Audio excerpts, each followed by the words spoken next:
Next gen நேயர்களுக்கு அடியேன் உங்கள் சிவசக்திமான் வணக்கத்தை தெரிவித்துக் கொள்கிறேன். இந்த பதிவுல சனி பெயர்ச்சி பலன்கள் தான் சொல்ல போறோம். வருகின்ற இது வாக்கியப்படி திருநள்ளாறில் ஏற்பட போகும் சனி பெயர்ச்சி, அதை பற்றி தான் இப்போது விரிவாக சொல்ல இருக்கிறோம். இது வருகின்ற 6/3/2026 முதல் 21/3/2029 வரையுமே இருக்கிறது. வாக்கியத்திற்கும் திருக்கணிதத்துக்கும் கால நேரங்கள் தான் வித்தியாசமாக இருக்கும். பலன்கள் எல்லாமே ஒன்றாகத்தான் இருக்கும். அந்த வகையிலே இப்பொழுது இந்த சனி பகவானுடைய பயிற்சி பலன்களை பொதுவாக சொல்ல இருக்கிறோம். அதுக்கு முன்னாடி என்னுடைய குருநாதன் வாங்கிக்கிறேன். ஓம் குருப்யோ நம நற்பவே நற்பவே நற்பவே ஓம் காஞ்சிவாசாய வித்மகே சாந்தரூபாய தீமகே தன்னோ சந்திரசேகர பிரச்சோதயாத். என்னுடைய உபாசனை சொன்னாங்க மகா வாராகியோடு. ஓம் மகிஷத் பஜாய வித்மகே சண்டகஸ்தாயம் தன்னோ வாராகி பிரச்சோதயாத்.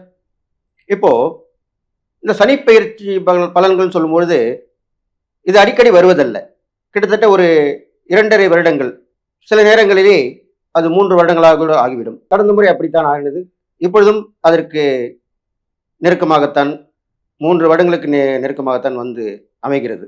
இதுவரை சனி பகவான் கும்பராசியிலே தன்னுடைய சொந்த வீட்டிலே ஆட்சி புரிந்து தன்னுடைய முழு சக்தியை வெளிப்படுத்திக் கொண்டிருந்தார். இது நீங்க நன்றாக கவனிக்க வேண்டும். முழு சக்தியை வெளிப்படுத்திக் கொண்டிருந்தார்.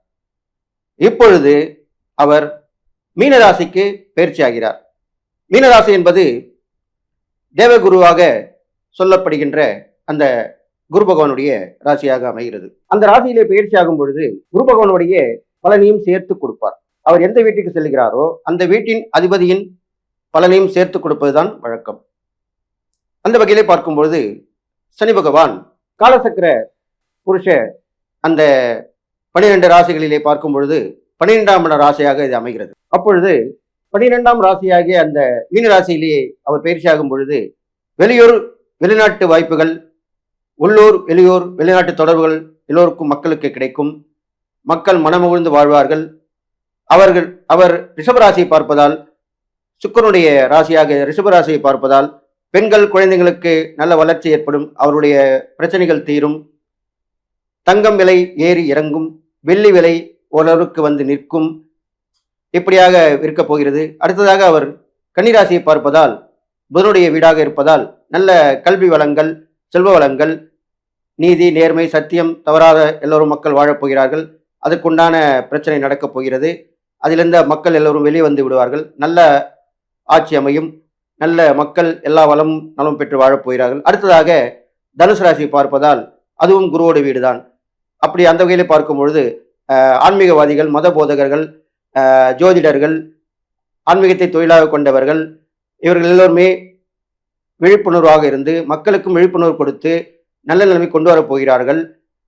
ஆங்காங்கே நிறைய பேரிடர்கள் ஏற்படும். நிறைய வெயில், அதிகமான வெப்பம் ஏற்படும். மழை வெள்ளம் போல் காணும். புயல் அடிக்கடி வந்து பயமுறுத்தும். நிலநடுக்கங்கள், தீ விபத்துக்கள், போக்குவரத்து விபத்துகள் இதெல்லாமே நடக்கப் போகிறது என்று சொல்லி இப்பொழுது 12 ராசிகள் உண்டான சனி பகவானுடைய பயிற்சி பலன்களை பார்ப்போம். கன்னிராசி நேயர்களே, இந்த சனி பயிற்சி பலன் பார்க்கும்பொழுது உங்களுக்கு கண்டக சனின்னு சொல்லுவாங்க. அப்போ பயந்தானே வரும். அப்போது ஏதோ யோசனை வருமே, நம்மளுக்கு எதுவுமே நடக்காதா, எதுவுமே கிடைக்காதா, அப்படி தானே யோசனை பண்ணுவீங்க. அப்படிலாம் கிடையாது. அவருடைய பார்வை பலன் இருக்கு இல்லையா, அதை நீங்கள் கவனிக்கணுமா வேணாமா? அதனால் உங்கள் ராசியிலேருந்து 7ஆம் இடத்துக்கு சனி பகவான் வந்துட்டாக்கா கண்டக சனின்னு சொல்லுவாங்க. அப்போ 7ஆம் இடத்துக்கு என்னென்ன பலன் கிடைக்கும்? உங்களுடைய கணவன் மனைவி உறவு கொஞ்சம் பிரச்சனையாக இருக்கும். சில தொல்லைகள், தொந்தரவுகள் வரும்.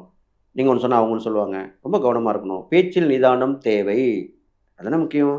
அப்போ வாக்குவாதத்தை கவனிமா இருங்க. செயலில் பண்ணிட்டு வாங்க. கணவன் மனைவிக்குள்ளே, உங்களுக்கு கணவன் மனைவிக்குள்ளே மட்டும் இல்லை, நீங்கள் தொழில் பண்ணாலும் வியாபாரம் பண்ணாலும் பங்குதாரர்கள் கூட்டாளிகள் இருப்பாங்க இல்லையா, பார்ட்னர்ஷிப்னு சொல்கிறோம் இல்லையா, அவங்ககிட்டேயும் கவனமாக இருக்கணும். ஏன்னா மேடம் அதுதானே குறிக்குது.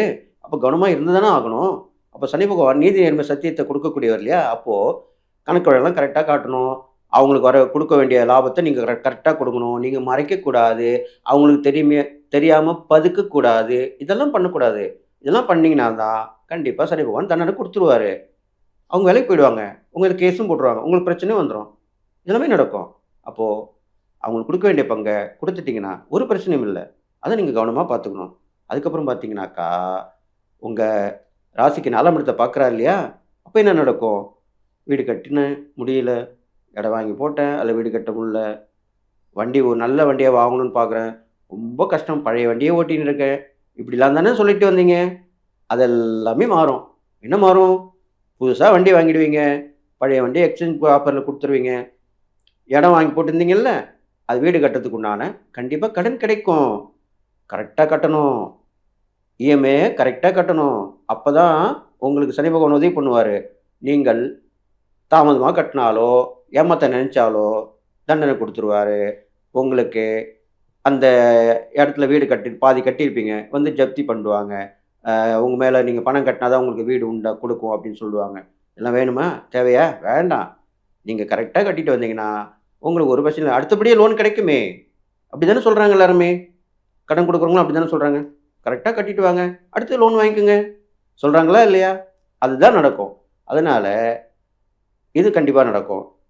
வீடு கட்டுறவங்களுக்கு, வீடு பாதியில நின்னவங்களுக்கும் அதுக்குண்டான வழி ஏற்படும். வீடு கட்டாம இடம் வாங்கி போட்டிருந்தவங்களுக்கும் வீடு கட்டுற பலன் கிடைக்கும். இதெல்லாமே நடக்கும்.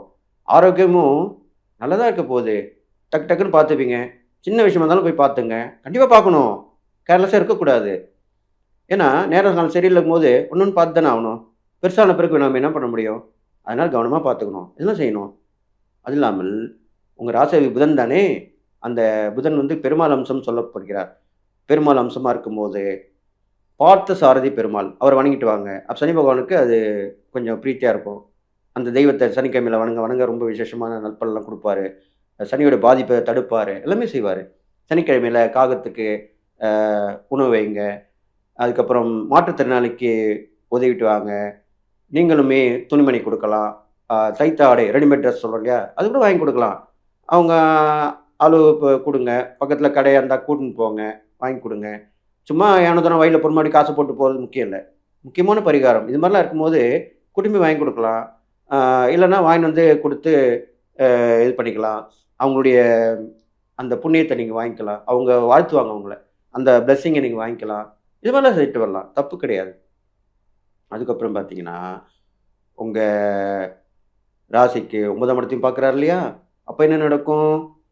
நல்லா கவனிங்க. உங்களுக்கு வந்து முக்கியமான உங்க சொந்தக்காரங்களா இருப்பாங்க. பெரிய மனுஷனா இருப்பாங்க. அவங்கலாம் இப்போ வந்து உங்களுக்கு உதவி பண்ணுவாங்க. ஆனா நீங்க கேட்கணும்னு நினைப்பாங்க. அப்ப நீங்க போய் கேட்கணும். கேட்டா தான் "வாயில் உள்ள புள்ள தானே பொழைக்கும்னு" சொல்லுவாங்க இல்லையா? நீங்க போய் கேட்கணும். கேட்டா தான் கிடைக்கும் உதவி. இல்லன்னா எப்படி கிடைக்கும்? அப்ப கேட்டீங்கன்னா, கண்டிப்பா உதவி கிடைக்கும். ரொம்ப சந்தோஷமா இருப்பீங்க. உதவி கிடைச்சிரும் இல்லையா? அப்புறம் நீங்க நெறைய கோயில்லாம் போயிட்டு வரலாம்.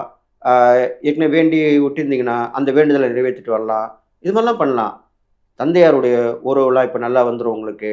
அவர் மூலியமா உதவிகள் கிடைக்கும். இதுநாள் பிரச்சனையா இருந்திருக்கும். நம்மளுக்கு என்ன இப்பலாம் பார்த்தீங்கன்னா, ஆ அப்பா, மகள், மகன் உறவுலயும் கட் பண்ணி விடுவாங்க. எல்லா உறவுமே இப்போ வந்து கட் பண்ணி விடுறதுக்குன்னே ஆளுங்க வராங்க, போறாங்க. பொறாமை, பொச்சரிவு, போட்டி எல்லாமே நடக்குது இப்போ. அதனால இப்போ இந்த பார்வைப்படும் பொழுது கண்டிப்பாக உங்களுக்கு தந்தையார் வழி உறவுகள் ஆதரவு குடுப்பாங்க. அவருடைய சொத்து வந்து உங்களுக்கு குடுக்குறேன்னு சொல்லியிருப்பாரு. இப்ப குடுத்துருவாரு. இதெல்லாமே வந்து நடக்க போகுது. தான தர்மம் பார்க்கும்போது நீங்க கன்னிராசிக்காரங்களுக்கு நெறைய பெண்கள், குழந்தைகள் இருப்பாங்க இல்லையா? ஏழ்மையில உள்ளவங்க. அவங்களுக்கு உதவி பண்ணலாம். ஏழ்மையான பெண்ணுக்கெல்லாம் இப்போ பிச்சை எடுக்குறாங்க போங்கலாம். அவங்களுக்கெல்லாம் கல்யாணம் ஆகணும்ல. அவங்களுக்கும் கல்யாணம் பண்ணி தானே தீருவாங்க அவங்க. அப்ப அதுக்கு நீங்க உதவி பண்ணலாம்ல. இப்ப அரசாங்கத்தில இலவச திருமணம் பண்றாங்களே, அங்க கொண்டு போய் விடலாம்.